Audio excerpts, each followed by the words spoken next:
All right, hey, welcome back into the second edition of the Roush Hour here. Little midday action with Nick Roush, Kentucky Sports Radio, 11 personnel.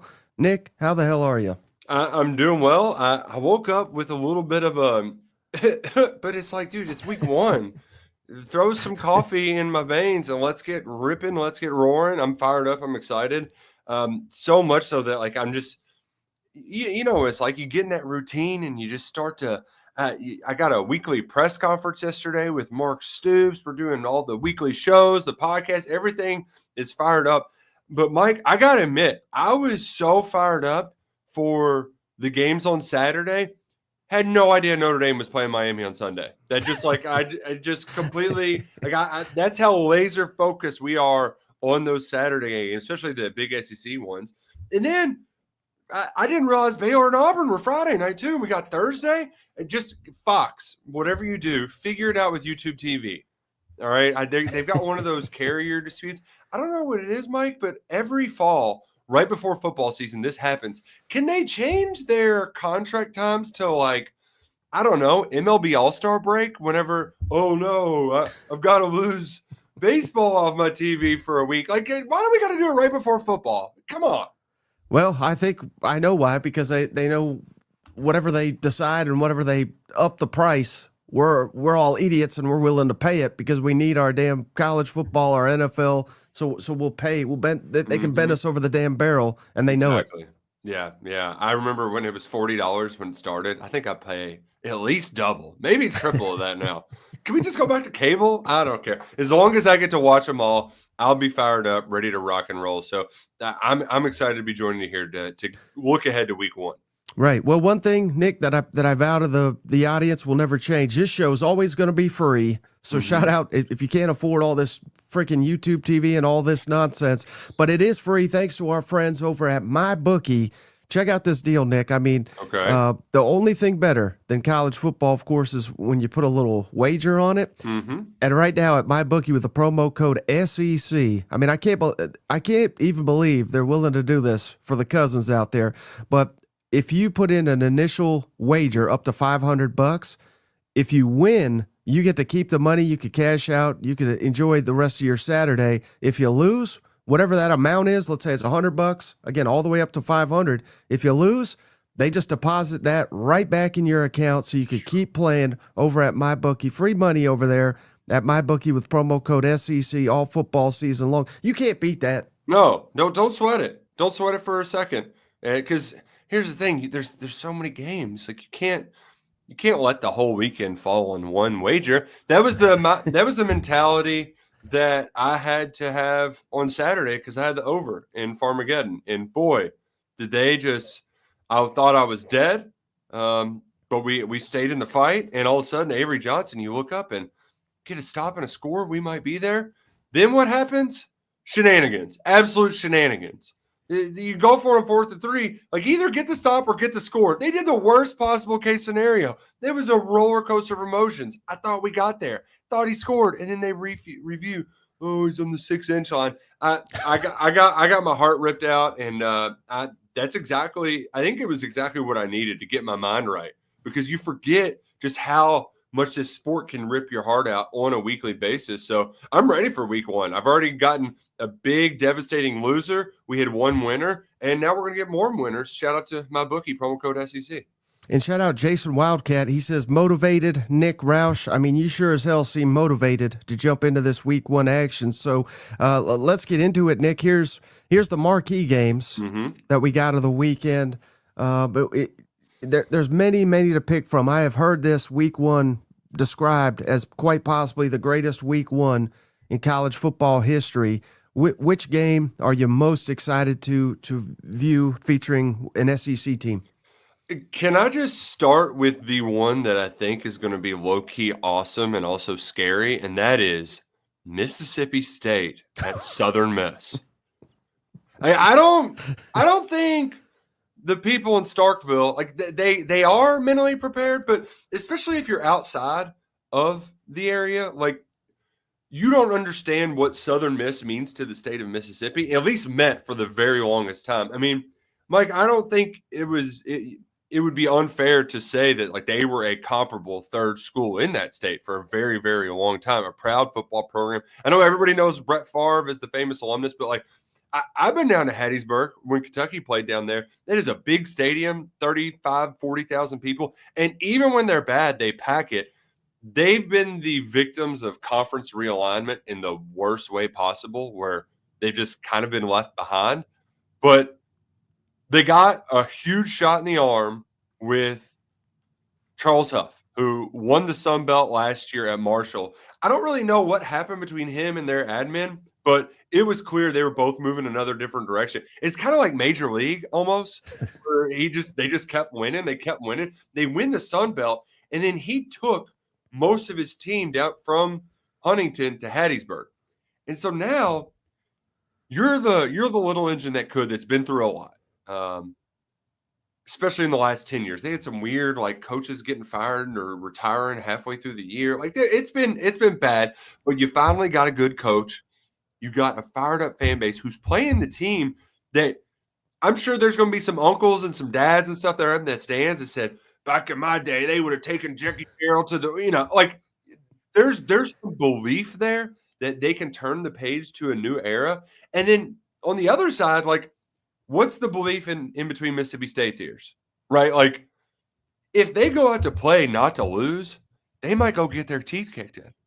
And that might be an exaggeration, but I watched a Kentucky team in Mark Stoops' fourth season take a 35-14 lead and lose to Southern Miss at home. All right. Now, of course, that was Ito Smith went to the NFL. Nick Mullins, he started a Monday Night Football game for the 49ers. I don't think there's that same level of talent there with Shannon Dawson being the offensive coordinator, who's now tearing it up at Miami. But I do think that is a very spicy underdog. All right. And what happens if, like, how tight is Mississippi State? Are those guys going to get? I mean, Blake Shapen, I know that you kind of liked what you saw, but Mike, he missed 9 games last year with injury? Like, how rusty is he going to be? How rusty is this whole entire program going to be? This is I don't think you expect Mississippi State to come out here against the toughest schedule in all of college football and make out like gangbusters. But if you can't go on the road and beat a team from your own state, then like just you feel like the season's lost. And that is on the line. The stakes are high. That is one that you should be fired up to watch on Saturday, SEC football fans.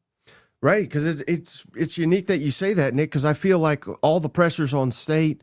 Fans are expecting – hell, I don't know if you see this, Nick, but fans are like, oh, yeah, I mean, I know Arizona State made the playoff, but they're coming to Starkville. And they are like convinced themselves they're going to whoop Tennessee's ass. You know, I mean, they're already zooming ahead to 4-0, looking to 5-0.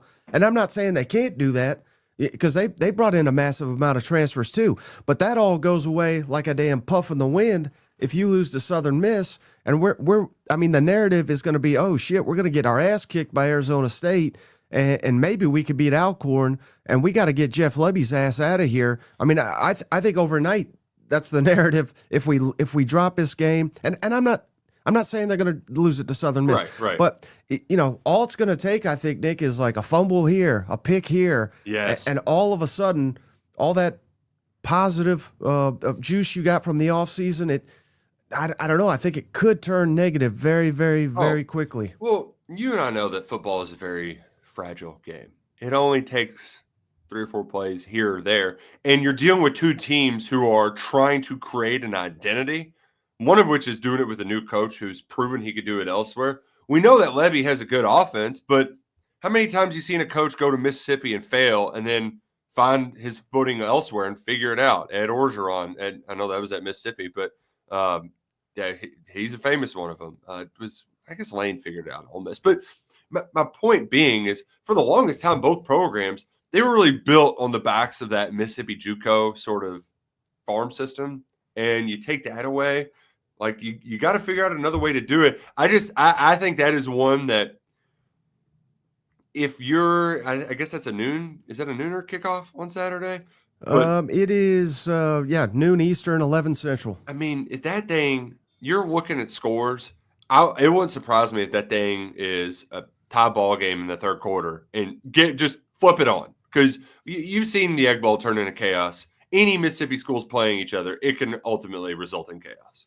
Well, you know what's not chaos, Nick? We love to welcome cousins to the family and shout out Sweet Southern Comfort. What a name! But we are sponsored by Tennessee Legends. Shout out, I know Nick's 11 personnel, brought to you by Angel Levies. But we are not people that would turn away alcohol by any means. So we don't discriminate. Not at all. Not at all. So Sweet Southern Comfort, thank you so much. And he has gifted a membership, Nick, to Jerome. Welcome to the family. We even got a little jingle here for him. Welcome to the family. So shout out Sweet Southern Comfort. Hey, also shout out Wesley Williams, Nick. He gave us $10. Can we please beat this team? Go Vols. So let's talk some Tennessee for old cousin Wesley here. Mm-hmm. Nick, Tennessee's playing Syracuse in Atlanta. Vols a 13.5-point favorite. That's crazy. That's so. I mean, I know you've been a Negavol, Mike, but like that you're 13. They gonna score that many points? I think in the first quarter. Yeah. Really? Okay. I didn't know that was the spread for the game. I thought it was the spread for the first quarter. I think Tennessee's whooping that ass. Oh, okay. You're feeling confident. I part of it, I have a lot of respect for Fran Brown, Steve Angeli. I thought he came in and was formidable as a backup there at Notre Dame. They recruited like gangbusters. And yes, acting like those guys are just going to all of a sudden turn into ball players in year 2, right? Because that's asking a lot. But I think this is going to be one where, like week 1, we have a lot of just growing pains in this sport. I think Tennessee's going to have a lot of growing pains in this game where, yes, they have, like, Heupel's a good coach. They have a good system. Aguilar's experience, but it's going to take some time to get into that rhythm. And I think that's going to be a lot closer. Of course you would. I'm just saying it's going to take some time to get those engines revved up. Can you show me that total again? Because it seemed like a 50.5 is the over-under for Tennessee Syracuse in Atlanta. Man, I just can't imagine going to that window and paying it. Maybe I just have too much respect for Fran Brown. Maybe I need to disrespect Fran Brown more. But that seems like a lot of points for a Tennessee team that, I mean, they lost pretty much everything offensively. Dylan Sampsons don't grow on trees, Michael. Come on. Right. Where's this offense coming from? And similarly, so did Syracuse, I think, is replacing a ton on the offensive side of the football. And we know Tennessee is, or at least we believe Tennessee will be very good on defense once again. So you might be onto something here. The under might be the best play in that Tennessee-Syracuse game on a neutral field even. Yeah. Have you ever done one of the neutral site openers? I hate it. I mean, this would be a lot more fun in the Dome or at Neyland, you know? Right. Good. What are they? They don't call it the Carrier Dome anymore either. It's weird. It's like it'll always be the Carrier Dome in my heart. Hey, we had another donation here from Okie Dre. Appreciate you, Dre. $10. Hope you're feeling better, cousin Mike. I too am sick, Nick, but like you, I'm powering through because damn football is here. Oh yeah. I woke up at 4 a.m. Not because I wanted to, I really needed the rest, but because it's football. And I can't sleep, I can't concentrate because I'm just thinking about these games 24/7. I do worry, though, if we've set a precedent with the Roush Hour here, because last week you and I talked for an hour, had a great time. And then as soon as I got out of here, we had huge news break. And then and then you got to jump right back on, and you got to have an emergency pod. Right. Am I going to be a jinx? And are we going to have huge news breaking after every one of these? I certainly hope not, but it would be maybe like it could break during the show. Right. Nice. What would be the breaking news? Would it be I hate to even do this to you, but Kentucky just announced Mark Stoops fired. What's your reaction? Where are they getting all that money from? They must have saved some money on the ham this year. Are you concerned about this Toledo game at all? I'm not, and I should be. Like I think Toledo is a good first team for Kentucky to play going up against this Ole Miss because Yeah, I remember that Longest Yard, the remake where Adam Sandler was like, "Yeah, you gotta beat up on Popcorn State and blah blah blah." There's a difference between a Popcorn State and like a formidable G5 team, right? Like if you played South Alabama when Kane Womack was there, or Troy when John Summerall, like those can be tricky games, but ultimately you have the bigger guns. You have the size on the inside, particularly in the trenches.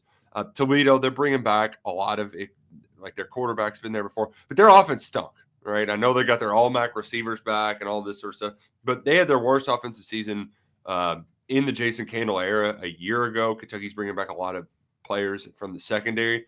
And I like that they will – like Toledo is going to push some buttons that Kentucky needs to feel, right? Like Kentucky's receivers, a little shaky. Toledo's got a good secondary. Go prove you can get open now before you go play some guys from Ole Miss. But I think ultimately, though, is like if you just looked at this game from, Toledo was picked to win the MAC. Oh, they beat Mississippi State last year. Oh, Kentucky stinks. They can beat them. I tend to Kentucky beat Ohio last year. They won the MAC. They beat them 41-6 in the opening game. It wasn't close. And that was a bad Kentucky team. I think this Kentucky team is going to be a little bit better. I don't think Toledo's some sort of world beater. So, yes, I love that number has fallen down to 7.5 because I'm not one who likes to bet on my team either, Mike. Like I don't. It makes me. It makes it tough on me. But right. You can rest assured that I'm going to be playing that if it's still at 7.5. Well, I'll tell you who I am betting on, Nick, and that's our buddy JR. He's a legend. It doesn't matter if we're doing morning, afternoon, evening. He is here. Shout out JR. Memberships. He gets his own plug in here. Legend, cousin JR has done it again. Thank you, JR. He has gifted a membership to Ozzy Maverick. Ozzy, welcome to Ozzy family. Yeah. Are you familiar with Ozzy's game, SEC Mike? I know he's a damn wild man. I know that. Yeah. Oh yeah, you know him, I'm sure, via Calipari. Exactly. Yeah. Big Blue Nation got introduced to Ozzy last year. That was an experience. It is. And shout out Spencer Morris. He just became a member. Thank you, Spencer. We really appreciate the support. Welcome to the family. And then Steven Up. He's also, Nick, he's here every damn day, and he's giving out memberships. He gets his own jingle as well. Always showing up for them boys in Tuscaloosa. It's Steven Up. Roll Tide. Thank you, Steven. He gifted a membership to Corey Miller. Corey, thank you. Welcome to the family. We appreciate you, buddy.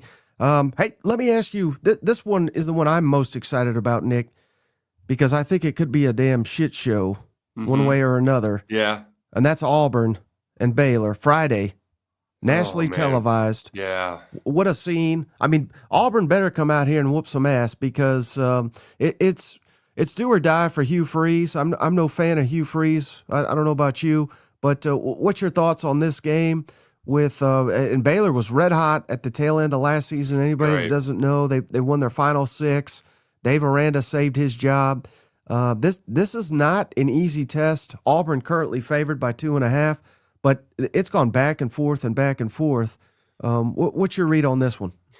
How well is Auburn going to be able to run the football? That is a big question for me because I like where the defense is, and you feel good about the passing attack with the big if being Jackson Arnold. So how do you make things easier on the quarterback? Turn around and just hand that damn ball off. Jarquez Hunter was awesome last year. When he got rolling, he was hard to stop. Is Auburn going to have enough in the rushing attack to take a little pressure off of Arnold in a hostile environment? That stadium, it's right there on the river. It's beautiful. It's brand new. Are they going to be able to take the dogs off, just take a little pressure off of Jackson Arnold and be able to effectively run the football against Baylor? I don't know. That's where my big question is up in the air. It feels like my whole life, it's not quite to the Georgia level, but doesn't it always seem like that Auburn's got somebody that can just take 1,000 hits and just keep on going, right? Like I know Tank Bigsby, the name fit him perfectly, but it feels like they always got somebody like that. Are they going to be able to turn around, hand the ball off, and get to 2nd and 5, right? Because that's where I think, like, I know that these big receivers, you think of them as just big kind of catch it on somebody's head, but like, what about on just a little hitch where the Baylor cornerback who's 5'10", 190 pounds isn't used to tackling some 6'4", 220-pound brick shithouse, right? Like, that's where you can turn the little plays into big ones. This game is all about, like, how easy can they make life for Jackson Arnold? And the preseason has all been like, how complicated can we make it for him? So I think Auburn can do it if they can just make life easy for Arnold, because the worst thing that could happen is if you get into a situation where there's an error and then they start to snowball and all of a sudden you've got Peyton Thorne PTSD. Mm-hmm. And do you think it's fair, the narrative that, again, I think every SEC fan is going to be under the impression that, and I think it's probably an accurate thought, that Auburn's more talented, that if they lose this game, it's because of this man right here, Hugh Freeze. He screwed it up somehow. Do you think that's a fair assessment? Yes, because it's Auburn, right? Like we're and the way you, as bad as, like, I think they gave him all the leeway that he could have possibly afforded the first 2 years. Now bets are off. I'm one of those too who generally thinks that I try not to just get drunk on post or late season wins, but it feels like Baylor could be one of those teams that emerges from the chaos of the Big 12. It's a whole lot of guys there in the top mid half of the league. Who's going to survive? It feels like Dave Aranda has the right stuff to be able to do that. I think this is a good football team. Does Auburn have more talent? Sure. Is it a more expensive roster? Heck yeah. Do they have more NFL players? You're damn right. But that games aren't won on paper. So while I don't think it would be the biggest upset, obviously it's only laying 2.5 points here, but like Hugh Freeze, there is no, like, you're at Auburn, man. You can win a national championship there. This is year 3. Turn it on. Like, show us what you got. Yeah, he better, or his ass may be out of there before long. Maybe grass. Yeah, right. It'll be a battle for John Summerall, as we all know. Hey, shout out our buddy Glenn Warsaw. Nick, he just gifted a membership to Dino Mike. What a name. Dino, welcome to the family. Thank you, Cousin Glenn. We appreciate you. What are the other games, Nick, that you're just kind of, yeah, I am a closeted Hugh Freeze fan, no doubt. What other games are at the top of your list here? My man Adam Luckett is very high on Virginia Tech this year. He's on their over season win total. And Kyron Drones is in year 3 as a starter. You're going to see South Carolina, Lenore Sellers working with the new offensive coordinator, Mike Shula, this year. I'm not as high as he is on the Hokies, but I do think that that's going to be one of those that, like, just looks a little crazy, right? Where, I mean, hell, we even saw that when Virginia Tech went to Vandy last year. They are an ACC chaos team that, if things go the right way, like, I'm in Louisville. My cousins, they coach at Louisville, so I'll probably watch more ACC football than I should. It kind of messes my brain a little bit. But in the ACC, it's one of those, if you just do the least amount of stupid things in the fourth quarter, you usually win. Virginia Tech is the perfect example of that, where I believe Brent Pry has lost something like, I mean, it's not Scott Frost bad, but it's like 10 one-score games. So I think the thought is, you've got Drones in year 3, you've got all these players coming back. Okay, maybe this is where they figure it out and finally start winning some of these close games. That feels like that's going to be a close game down the stretch, where Shane Beamer is like, you know, doing all of this on the sideline, just you know, like I can picture this going down to the wire, and you've got 2 dynamic quarterbacks like that. That feels like a very fun over game. I don't know if I would play it or not, but like, you could see where that could get really nutty, where defense is a little rusty week 1. Quarterbacks just go out and make some crazy plays with their legs, with their arms. I just don't know how much I trust the athletes around Sellers long term. Should they be able to will their way to a victory? I think so, but that's a tricky one, man. That's a tricky one. And I think it's fair to say as well, and I'm sure you are well aware because you're not necessarily the biggest Beamer fan, but his teams, for whatever reason, Nick, they struggle out the gate, and this is a season they simply cannot afford to do that because if you and again, if they struggle out the gate with Virginia Tech, any of these games, Vanderbilt at home, Kentucky. It's going to be one hell of a long year. Like they are expecting to win all these damn games because of the tail end is such a gauntlet. The other part too is I know in your Netflix show, Michael, you had all the bulletin board material. Right. What for Beamer? I mean, this is the Beamer Bowl, right? Like, like that. He's going to make a huge deal out of it. You know what I mean? So like, do the players? I would think that they would get up for like just for that. It seems like Beamer, he isn't for me, but it seems like his players do care about him and would rally around him. But there might be some shenanigans in that game. Just expect some crazy shenanigans between Virginia Tech and South Carolina. Doesn't Florida State Bama? Doesn't that feel like an Orange Bowl from I don't know, like 99 or something? Doesn't that feel like a classic college football game with Keith Jackson on the call for it?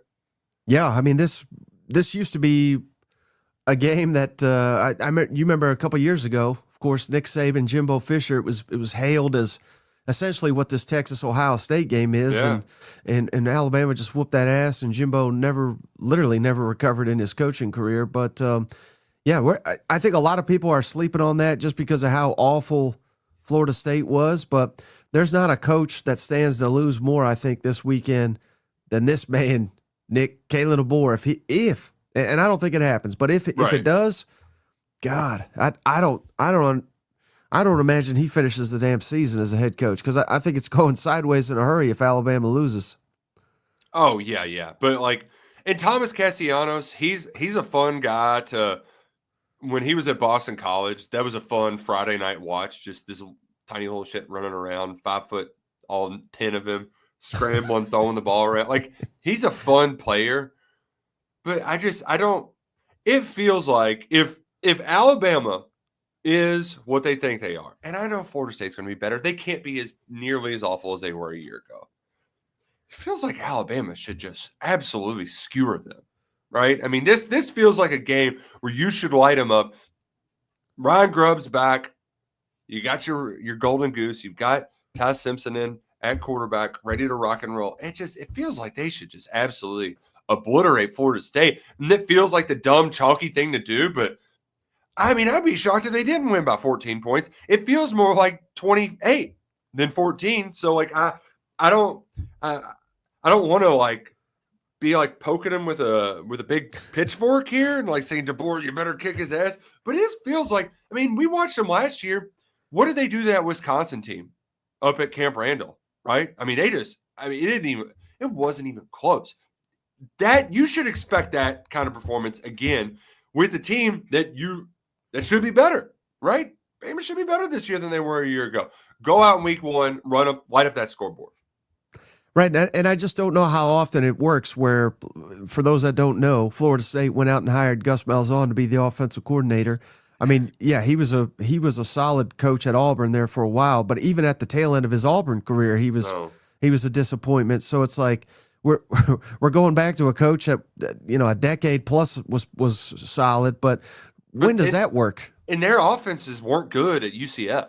I mean, I lost money just assuming that he could figure it because KJ Jefferson went there. And you're like, right. All right, well, he looks like a Gus Malzahn quarterback. The offense is stunk. Like the Gus thing, that worked 10 years ago. No, that should not work. That should not work at all. Hey, we got a donation. Shout out Donovan, $2. He says, hey, Toledo was beating Kentucky and it ain't even an upset. Response to that, Roush. The Rockets are going to be diffused, okay? Kev's got no problem. Hey, listen, Mark Stoops, he knows the narratives out there. Now is the time they finally get to change him. Get some big old boys in the trenches. I'm sure everybody's going to be locked into it on 12:45 on the SEC network, right in the middle of Texas. At least that's the one good thing. If Kentucky loses to Toledo, I don't think anybody's going to know it happened. Right. There's so many good games happening at the same time. It's not even going to pay attention. Well, hey, let's dive into that one. I'm surprised it took us this long to get to it. Are you buying into the Arch hype? The overreactions are going to be insane. Texas at Ohio State, a slight 1.5 point favorite, over under 47.5. Hopefully people get to watch this game and YouTube TV doesn't black it out. Seriously, please don't. Please don't, because that is going to be an awesome game.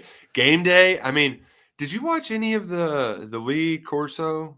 I saw Kurt Herbstreit crying. That's all I've seen. Yeah, I watched the lengthy bit on it, and it's like, you know that it's going to come up, and like that's what game day is going to be like on Saturday. Like I know what it's going to be, and I'm still going to be tearing up because, I mean, we spent our whole lives watching Lee Corso back there, but once the game actually kicks off, like I don't think Arch is going to be fazed by that crowd, that atmosphere, that stadium. And it kind of goes back to what I said about Auburn.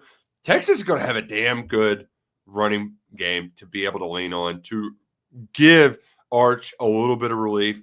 Travion Wisner, are we still calling him Travion? I feel like everybody just calls him Trey now. I think it's just because it's easier. Yeah, but Travion Wisner sounds like a 2,000-yard rusher, like that. He sounds like a dude that wore number 32 in like 2003 and just was a meat grinder.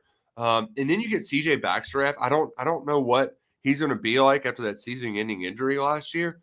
But Ryan Wingo, like you expect him to take a step forward. I know Jeremiah Smith was is the best player in that class, but Wingo was pretty talented in that class too. So I think they've got the guns to be able to keep up with them. And for me, this is a lot of like, how much do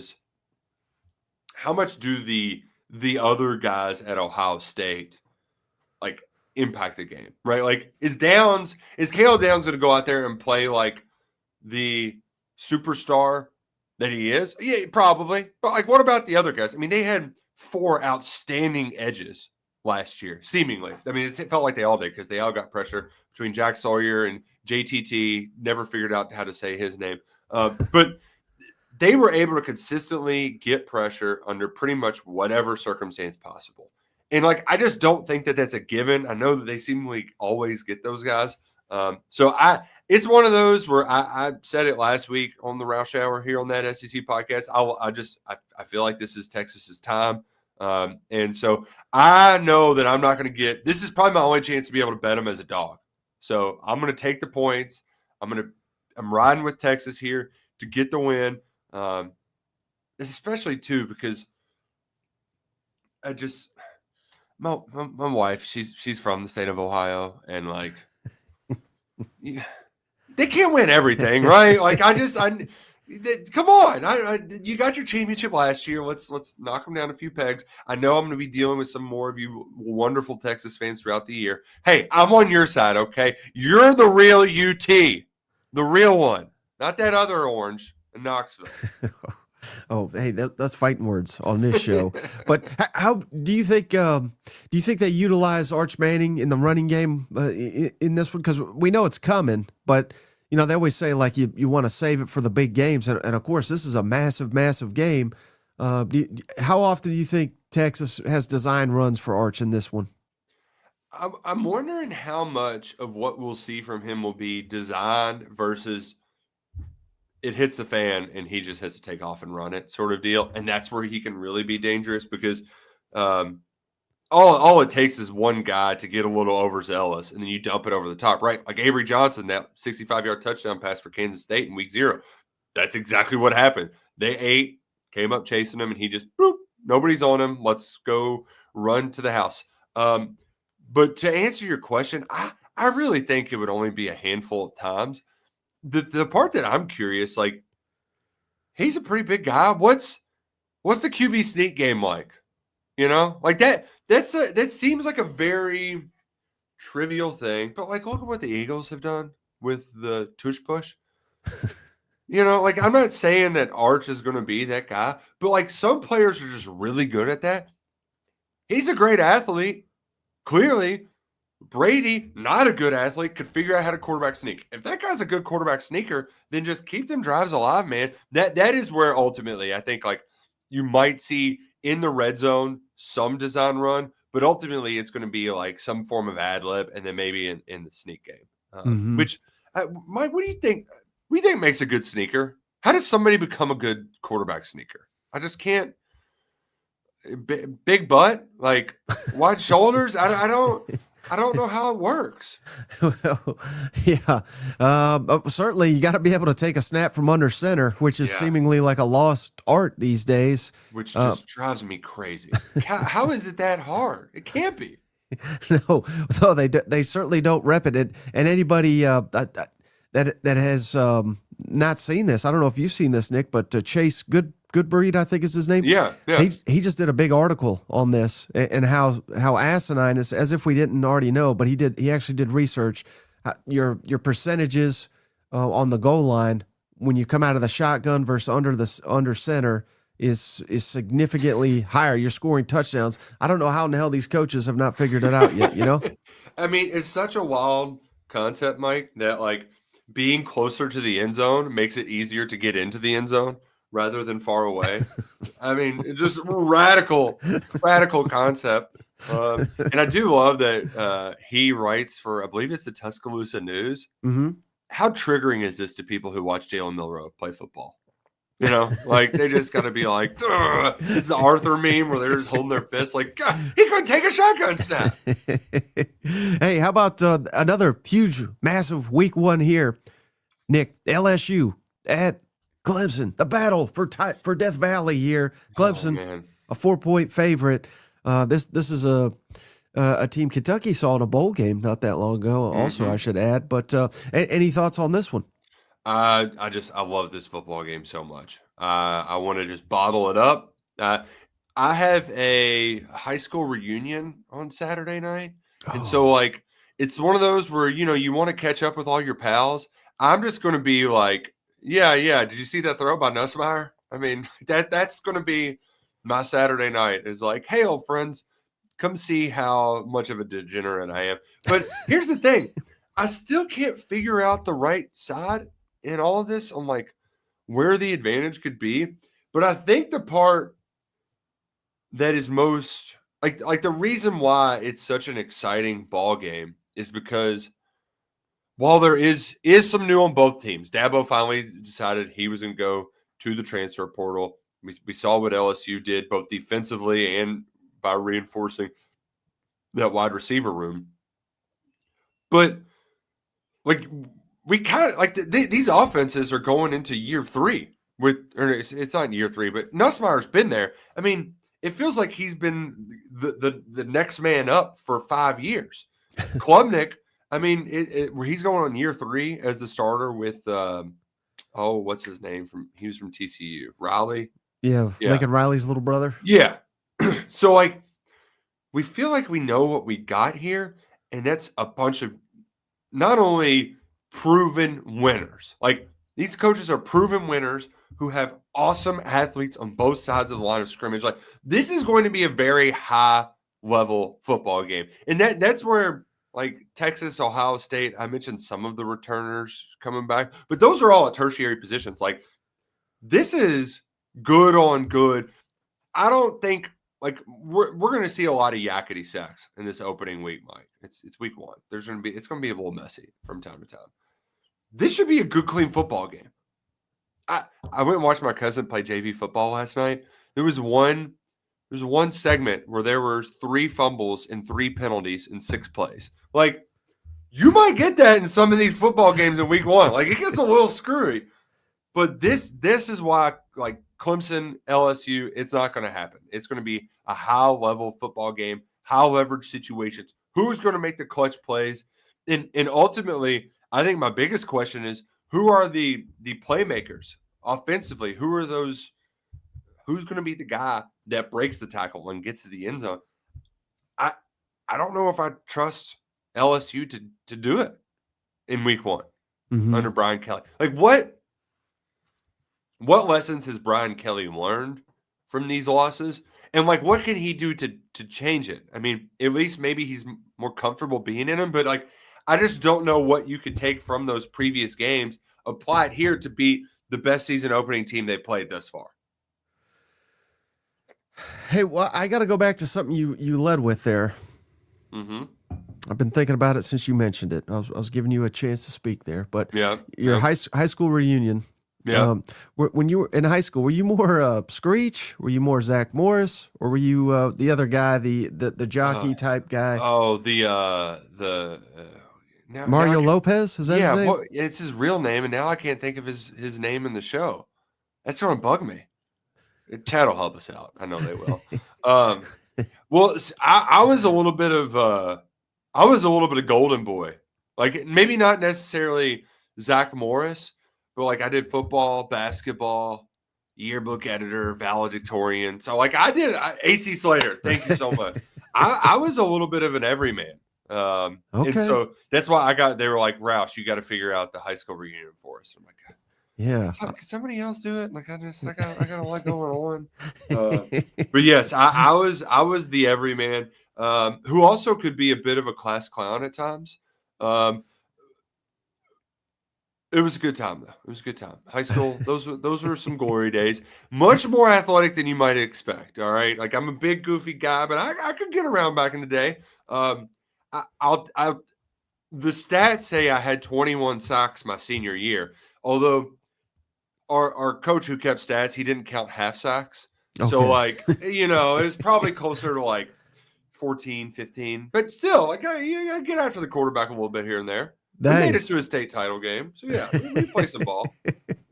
Well, hell, they could use you there. All right. Hey, how about these games, Nick? These are kind of the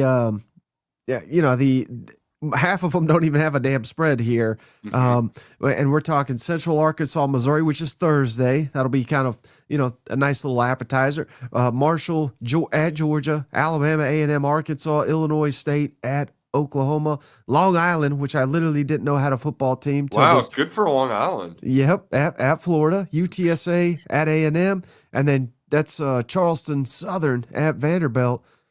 Again, SEC should easily win all these games, but is there one where, like, it wouldn't stun you if it's a loss, or maybe not even a loss, but like a close win? UTSA has been good in recent years with Jeff Traylor, and he's been popular on the kind of hot boards. They've simmered down a little bit. They got a real good thing going there at the Alamo Dome. Like, that place gets pretty rowdy. And I know you're walking into a much bigger environment at A&M, but I just, when you've got an in-state game against a program that's won some football games, they're going to be confident. Now, do they have the ammo to actually upset it? No, but that this will be a little bit of a battle for maybe the entire first half. I just this is one of those where I have my doubts about Marcel Reed, and I feel like we've seen this story before, Mike, where it's a little bit slow out the gate, right? Like, there's a crosser route and it throws it behind, or it's an easy 3rd and 4 and the ball's in the dirt, and it's like, come on, what are we doing here? So I could see UTSA kind of making things enough to where A&M fans are like, all right, what the hell's going on? Can we just figure it out? And they probably will figure it out. But that's a whole lot of points for an in-state game against a team that won their conference in the last couple of years. Right. And there's just so many factors, right, where it's probably it's football, so the players are going to get fired up. But is it easier to get up for Ohio State or UTSA? Right. I mean, obviously, we know the answer, and this happens every year. Hell, South Carolina nearly lost to Old Dominion in the opener last year, and they ended up being one of the hottest teams in the conference in the back half. So that's why some of these games are kind of interesting. What if I were to throw this wild card at you, Nick? What about Oklahoma, Illinois State? Now, again, it's a 35-point spread. I don't anticipate this is going to be a competitive ball game, but could Oklahoma, could it be like a 7-point game at half? I mean, I would be here for the freak out and the Oh, halftime yeah. reactions, and they'll probably whoop ass in the second half. But what's your thoughts on John Mateer and his Oklahoma debut? Well, Would you bet on him? I don't. The thing, this is the kind of game that, like, I talked about it last week on the Roush Hour that I think this week 2 matchup between them and Michigan is one of the bigger ones in all the college football season. But what Oklahoma, like, they shouldn't struggle against playing in the trenches against Illinois State. Right. Now, Michigan's a completely different story, but this should be turnkey with Mateer and Arbuckle. So I'm saying this to say that, like, they should be ready to rock and roll and running all over the damn place. I'm curious, like, do they try to dial some of that QB run game back so he doesn't take as many hits? But like this is if you're an Oklahoma fan, you have every right to be panicking some if that offense isn't lighting up Illinois State in week 1. Like that, you're not crazy at all, because you should be. The way that you rebuilt it in the offseason with Mateer and like they should be off to the freaking races in week 1. And if not, then you have every reason to be sweating and wondering if this was the right offense to take from Washington State, if Venables made the right move. I totally understand it. But ultimately, though, I do think that they won't have too much trouble. And here's the other thing too, Mike. I didn't come here to talk Georgia Marshall, but I mean, Georgia, they should be able to write in whatever score they want, right? Like, it's kind of like you're golfing with somebody who stinks, and he's like, just put me down for a 5. Like, it's been a long day, 5 will do. You're on the par 5, lost a couple balls. An 8. 8 sounds good. Like, Georgia should just be able to write their score down there. That should be no problem. Walk in the park for the Dogs. Is it? You know what I really want, Mike, out of week 1? I want some sort of controversy coming out of an FCS game with Missouri. I want like Missouri fans to like be choosing sides over which quarterback's better or not. Because, I mean, you saw how good Jalen Daniels looked last week. They can't be piddle farting around for long. I know that game is at home, but like it needs to be 100% abundantly clear who the better player is in this game. And I know that it sounds ridiculous to have some sort of hot take out of an FCS game. No, either Pabua or Horn needs to go out there and put it on the table and say, this is my job, damn it. Like, if not, I know we talk about how easy their schedule is, but that's just going to be lingering. Like, oh, who's better, who's not? Go win the damn job against a really terrible team. Go out there and win it. Wasn't this Petrino's team a few years back too? Or am I getting my... No, I think he was at Missouri State. Is that what you're thinking of? Yeah. I'm getting my states and your South Bears. Central. They're a different bear. Similar logo. Yeah. Right. That one's more a burgundy bear. This is more of a purple Barney bear. Hey, I haven't hit you with this one though. What about Georgia State, SEC killer Georgia State? Any chance Ole Miss looking ahead to week 2, Kentucky? How about that? Lane did the thing where he was like, we've had all these injuries and everything. Like, he's trying to – I think he's bracing for impact because he knows that buzzsaw that he's going to run into in Lexington. But we've seen Ole Miss against bad teams before. Yeah.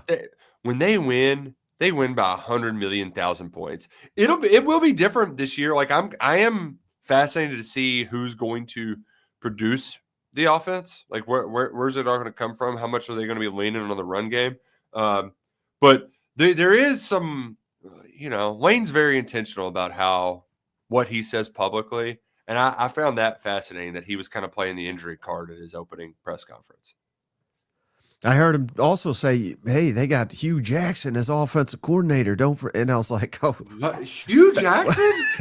What a stretch that is. But yeah, I looked it up. I Googled it because I was like, I don't know if I believe old Lane, but it is true. Former NFL head coach is the offensive coordinator down there. So do you remember when he went swimming in the river because they didn't win a game? He's like, if we don't win a game, I'll jump in the lake. And he had to jump into the lake. I mean, that guy, what an idiot. Jeez.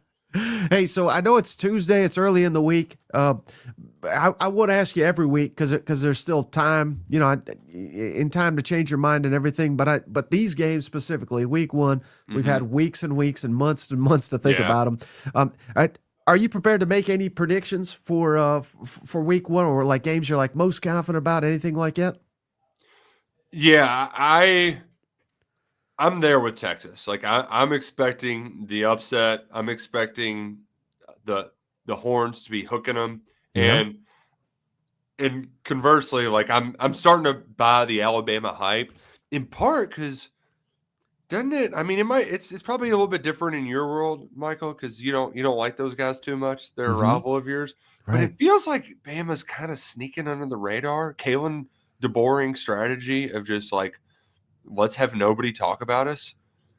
I mean, I think it's kind of working, and they just might go out there and absolutely smoke Florida State in week one, and then you look around and say, "Oh man, I know it was just Florida State, but like they could be a wagon again."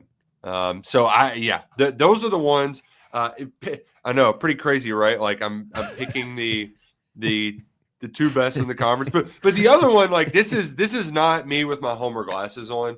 UK minus 7.5. That's especially if you get them getting that hook off. They're going to win by like 17 points. It might be ugly for a little bit in that game, but they're going to take care of business against Toledo. What about have you made a pick yet on LSU Clemson? No, and that's going to be 1-2. We're going to see how the MyBookie account's doing halfway through the day. Okay.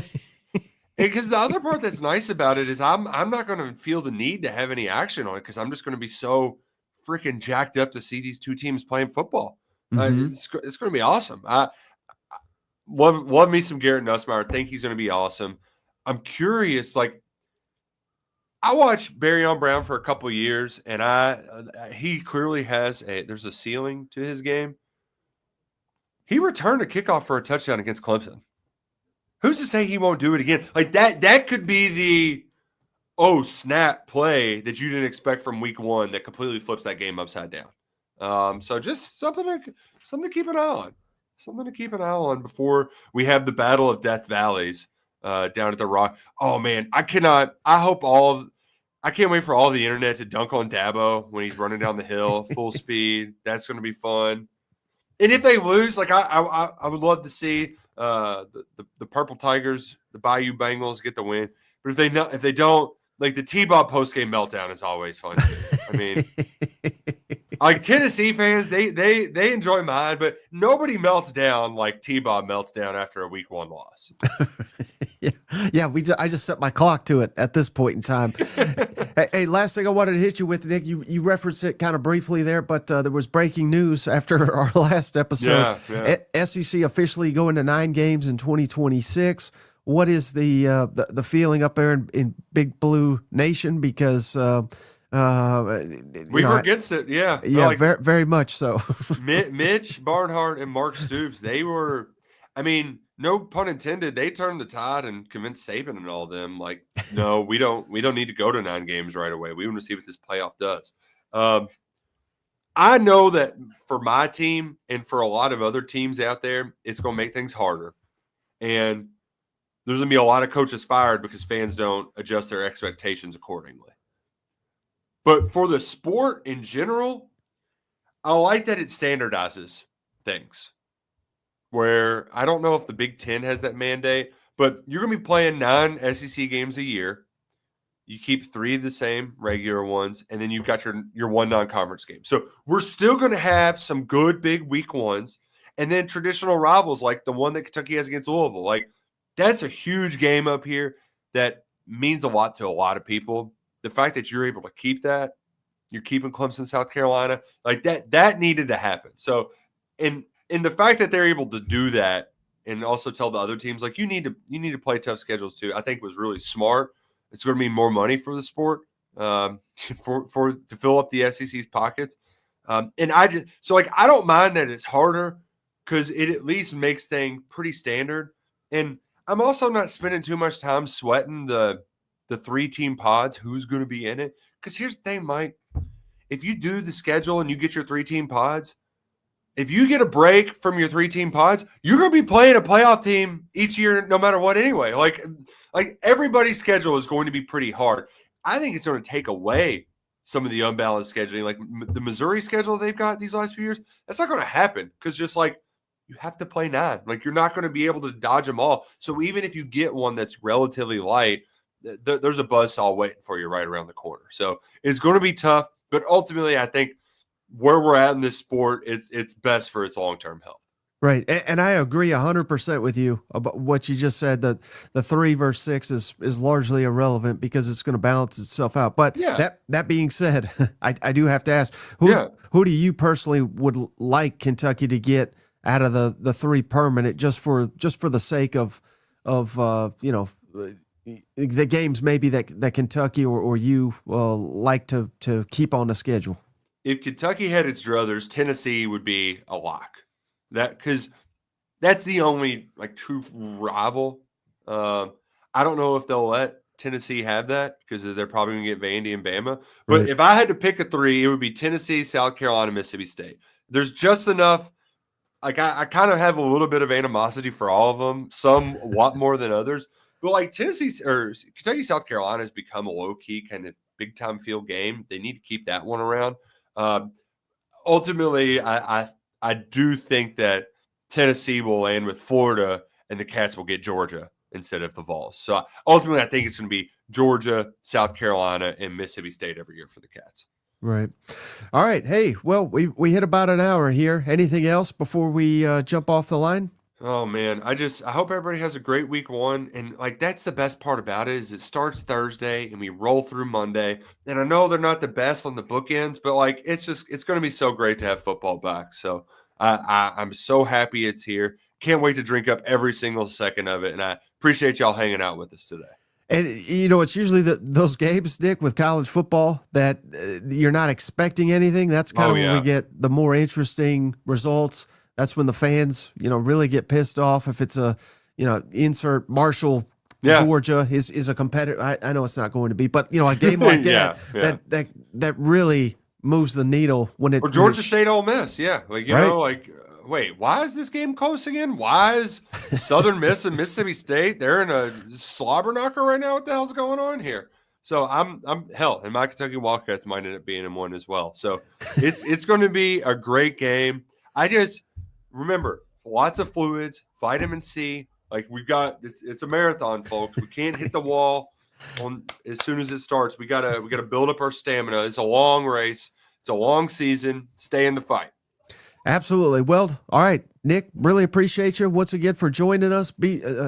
Stay locked in on the channel. Cousin Shane, he'll be back tonight, 7:00 Eastern, 6 Central. We got the SEC content flowing all season long. We appreciate each and every one of you. We'll catch you on the next one. Hey, buddy, this beer's for you, Mike, and Cousin Shane. That SEC podcast loves the Pirate, and the Pirate loves that SEC podcast. Hail State.